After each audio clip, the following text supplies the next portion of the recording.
নমস্কার, আপনাদের প্রত্যেককে ইংলিশ টিউশনে সুস্বাগতম। ইংরাজি একটা বিদেশি ভাষা। বহুলাংশে অনেক ছাত্রছাত্রী এবং অনেক লোকজনের মধ্যে ইংরাজি সম্পর্কে একটা ভীতি এবং জড়তা কাজ করে। তার অনেকগুলো কারণের মধ্যে একটা অন্যতম প্রধান কারণ হলো ইংরেজির যে ওয়ার্ড স্টক, আমাদের মধ্যে ইংরাজির তেমন আমরা শব্দ ভান্ডারের সঙ্গে পরিচিত নয়। অর্থাৎ ইংরেজির যে বিভিন্ন ওয়ার্ড, তার যে বাংলা মানে কি হবে সেটা আমরা অনেকেই জানি না। ইংরাজি ভীতির অনেক কারণ রয়েছে, তার মধ্যে এই যে ওয়ার্ডের মানে না জানা, শব্দের মানে না জানা, আমাদের মধ্যে সীমিত ওয়ার্ড স্টক বা সীমিত শব্দ ভান্ডার, ইংরেজি শব্দ ভান্ডার, এটা হলো একটা অন্যতম প্রধান কারণ। তো সেজন্য আমি প্রতিনিয়ত নিয়ম করে ডিকশনারির কিছুটা করে অংশ আমি পাঠ করব, যাতে ছাত্রছাত্রী এবং অনেকেই ইংরাজি শব্দ ভান্ডার বাড়াতে সক্ষম হয়, যাতে তারা ইংরাজির যে ওয়ার্ড স্টকটা ইমপ্রুভ করতে পারে। আজকে আমাদের এই সংক্রান্ত বিষয়ে দ্বিতীয় দিনের ক্লাস। এবার আমি মূল ক্লাসে চলে আসছি। অ্যাবহরেন্স, ABHORRENC, অ্যাবহরেন্স, এটা হলো নাউন। এর বাংলা মানে হলো তীব্র ঘৃণা, অর্থাৎ ডিটেস্টেশন অথবা ইন্টেন্স হেট্রেড। এর পরের ইংরাজি শব্দটা হলো অ্যাবহরেন্ট, এটা একটা অ্যাডজেক্টিভ। এর বাংলাটা হলো ঘৃণ্য। ওর বানানটা হলো ABHORRENT। এটা একটা অ্যাডজেক্টিভ এবং এর বাংলা মানে হলো ঘৃণ্য। এর যে নিয়ারেস্ট মিনিং বা সিনোনিম হলো ডিটেস্টেবল অথবা হেটফুল। পরের ইংরাজি শব্দটা হলো অ্যাবাইডান্স, ABIDANC। এটা একটা নাউন। এর বাংলা মানে হলো কোনো নির্দেশ মেনে চলা, acting in submission to a direction, অবস্থিতি, ডিওলিং ইন শর্ত, প্রতিজ্ঞা প্রভৃতি পালন, অ্যাক্টিং আপন টার্মস, প্রমিস, এটসেট্রা। এর পরের ইংরাজি শব্দটা হলো অ্যাবাইড, ABIDE, অ্যাবাইড। এটা একটা ভার্ব। এর বাংলা মানে হলো অপেক্ষা করা, প্রতীক্ষা করা। ওয়েট ফর অথবা অ্যাওয়েট, সহ্য করা, এন্ডিউর, থাকা, বাস করা। স্টে অথবা ডুয়েল, অটল ভাবে থাকা। স্ট্যান্ড ফার্ম মানে দৃঢ়ভাবে থাকা। অ্যাবাইড বাই, এটা একটা ফ্রেজাল ভার্ব। এর বাংলা মানেটা হলো পালন করা বা মানিয়ে মেনে চলা। রিমেন ফেথফুল টু অথবা অ্যাক্ট আপন টার্মস। একটা উদাহরণ হলো an honourable man abides by his promise, একজন সম্মানীয় লোক তার নিজের কথাটা মেনে চলেন। তার পরের ইংরাজি শব্দটা হলো অ্যাবাইডিং, ABIDING। এটা একটা অ্যাডজেক্টিভ। এর বাংলা মানেটা হলো চিরন্তন অথবা স্থায়ী, নেভার এন্ডিং অথবা লাস্টিং। এর পরের ইংরাজি শব্দটা হলো অ্যাবিগেল, ABIGAIL। এটা একটা নাউন। এর বাংলা মানেটা হলো সম্ভ্রান্ত মহিলার পরিচারিকা, এ লেডিজ মেট। এর পরের ইংরাজিটা হলো এবিলিটি। এটা একটা নাউন। এর বাংলা মানে হলো কর্মক্ষমতা। পাওয়ার টু ডু থিং, শক্তি অর্থাৎ স্ট্রেংথ, নৈপুণ্য অর্থাৎ স্কিল, ধীশক্তি অর্থাৎ ক্লেভারেন্স অফ মাইন্ড। এখানে একটা ইডিয়ম রয়েছে, সেটা হলো to the best of one's ability, মানে কাহারও যথাসাধ্য, অর্থাৎ টু ওয়ানস আটমোস্ট। এর পরের ইংরাজি শব্দটা হলো অ্যাব ইনিটিও, AB, তারপরে আলাদা একটা শব্দ INITIO, অ্যাব ইনিটিও। আচ্ছা, এটা নিয়ে আমরা ইতিপূর্বে আমরা আলোচনা করেছিলাম। এর পরের ইংরাজি শব্দটা হলো অ্যাবিয়েজ নিশিস, ABI ও GENESIS, অ্যাবিয়েজ নিশিস, এটা একটা নাউন। এর যে বাংলাটা হলো অজীব যোনি, অর্থাৎ the origination of living by non living matter বা স্পন্টেনিয়াস জেনারেশন। এর পরের ইংরাজি শব্দটা হলো অ্যাবজেক্ট, অবজেক্ট নয় কিন্তু অ্যাবজেক্ট, ABJECT। আর কোনো বস্তুর ক্ষেত্রে অবজেক্ট, আর এটা ABJECT। এটা একটা অ্যাডজেক্টিভ। এর বাংলা মানেটা হলো নীচ অথবা হেয়, অর্থাৎ মিন অথবা বেশ। নীচ লোক, হেয় ব্যক্তি। এ রিচ, এ মিন ফেলো। অ্যাডভার্বে হবে অ্যাবজেক্টলি।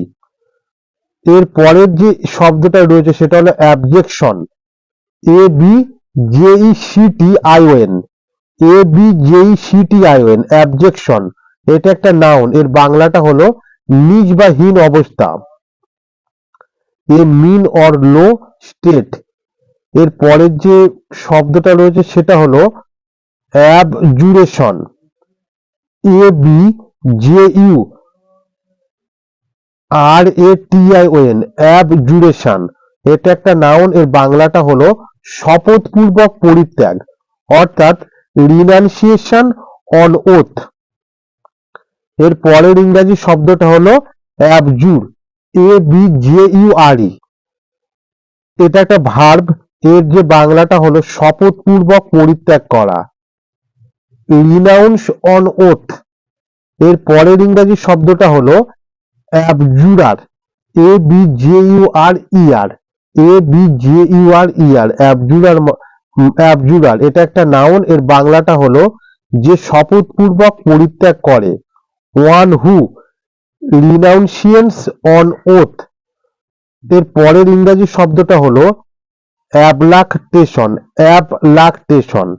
বানানটা হলো ABLACTATION। বানানটা আরেকবার বলছি, ABLACTATION, অর্থাৎ অ্যাবলাকটেশন। এটা একটা নাউন। এর বাংলাটা হলো শিশুকে স্তন্য ত্যাগ করানো, the weaning of a child from the breast. এর পরের ইংরাজিটা হলো অ্যাবলেটিভ, ABLATIV। এটা একটা নাউন এবং অ্যাডজেক্টিভ, দুটো ভাগে ব্যবহার করা হয়। এর বাংলা মানেটা হলো অপদান কারক, অর্থাৎ সম্বন্ধীয়। In Latin noun relating to a case expressing a agent, instrument or cause. এর পরের ইংরাজি শব্দটা হলো অ্যাবলাউট, ABLAUT। এটা একটা নাউন। এর বাংলাটা হলো শব্দ বা ধাতুরূপ করিবার সময় শব্দের মধ্যস্থিত স্বরবর্ণের পরিবর্তন, অর্থাৎ অপশ্রুতি,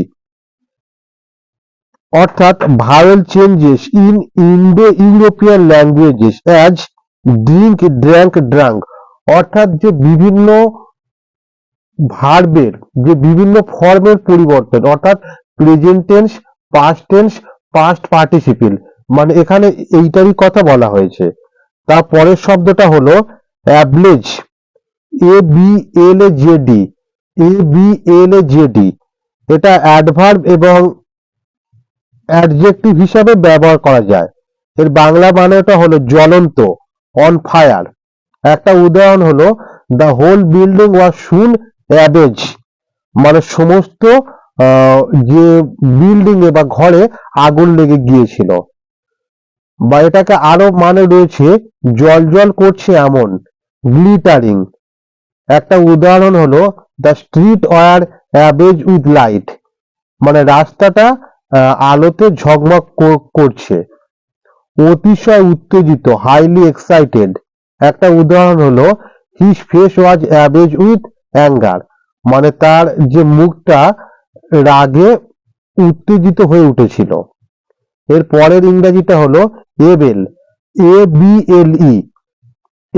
এটা অ্যাডজেক্টিভ হিসেবে ব্যবহৃত হয়। এর বাংলা মানেটা হলো সমর্থ, having the power or means, able to do it, দক্ষ অর্থাৎ স্কিলফুল, আইনত যোগ্যতা সম্পন্ন, লিগালি কোয়ালিফাইড, ধী শক্তি সম্পন্ন, ট্যালেন্টেড। এখানে এবেলটা অনেক সময় সাফিক্স হিসাবে ব্যবহার করা হয়। পরের শব্দটা এবেল কিন্তু এটা সাফিক্স হিসাবে ব্যবহার করা হয়। যোগ্য, সমর্থ ইত্যাদি, able to be, fit for etcetera. তার পরের শব্দটা হলো এবেল বডিড, ABLE ছোট একটা হাইফেন, বডিড BODIED, এটা একটা অ্যাডজেক্টিভ, অর্থাৎ এর বাংলাটা হলো সবলকায় অথবা বলিষ্ঠ।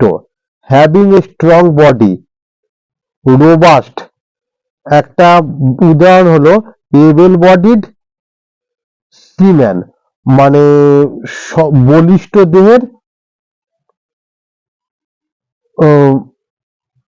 যারা সমুদ্রে বাস করে বা যারা বিভিন্ন মাছপত্র ধরে, এবেল বডিড সিম্যান।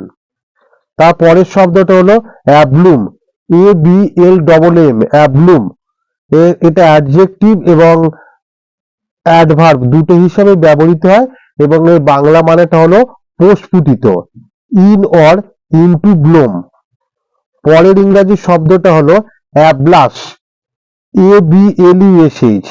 এটা অ্যাডজেক্টিভ এবং অ্যাডভার্ব দুটো হিসেবে ব্যবহার করা এবং এর বাংলা মানেটা হলো লজ্জা লাল হওয়া বা লজ্জারুণ, অর্থাৎ ব্লাশিং। পরের ইংরাজি শব্দটা হলো অ্যাবলুশন, ABLUTION। এটা হলো নাউন, এর বাংলা মানে হলো পুণ্য স্নান বা আচমন বা ceremonial washing of the hands of the body specially as an act of religion. সাধারণ স্নান বা গাত্র ধৌতকরণ, অর্ডিনারি পার্সোনাল ওয়াশিং। এর পরের যে ইংরাজি শব্দটা হলো এবলি, ABLY।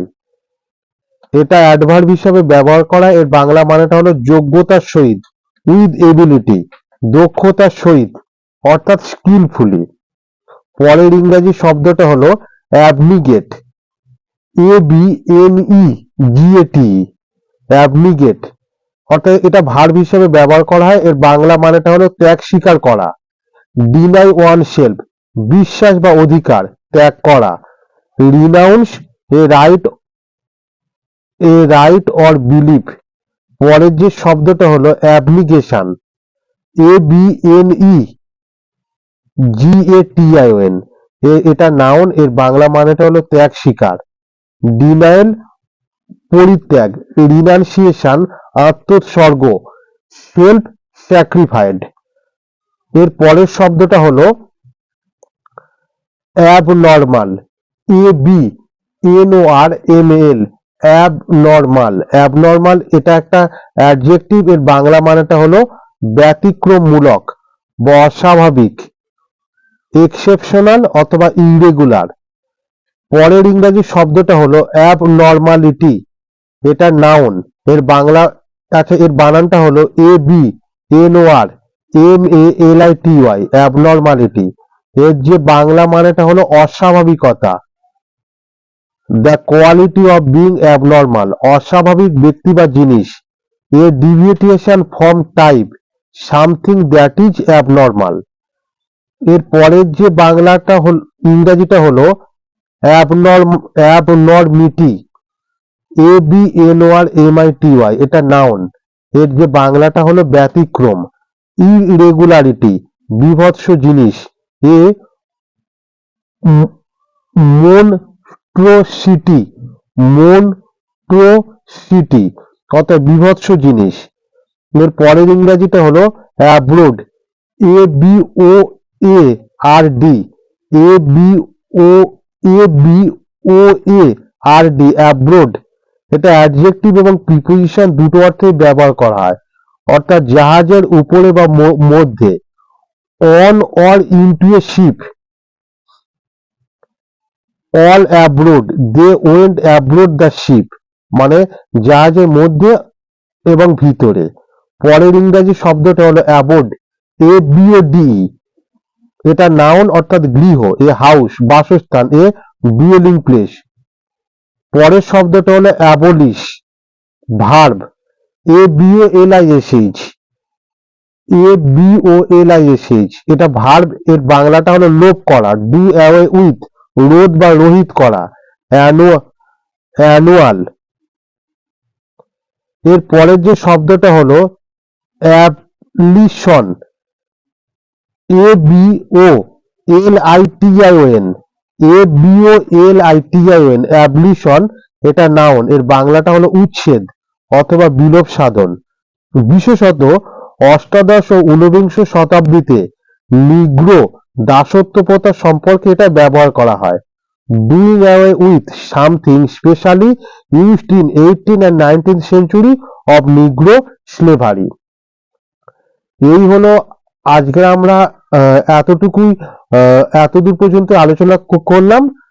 আমাদের চ্যানেলে ভিডিও সম্পর্কে যদি আপনাদের কোনো মতামত থাকে তাহলে নিচের কমেন্ট বক্সে লিখে অবশ্যই জানাবেন। ধন্যবাদ।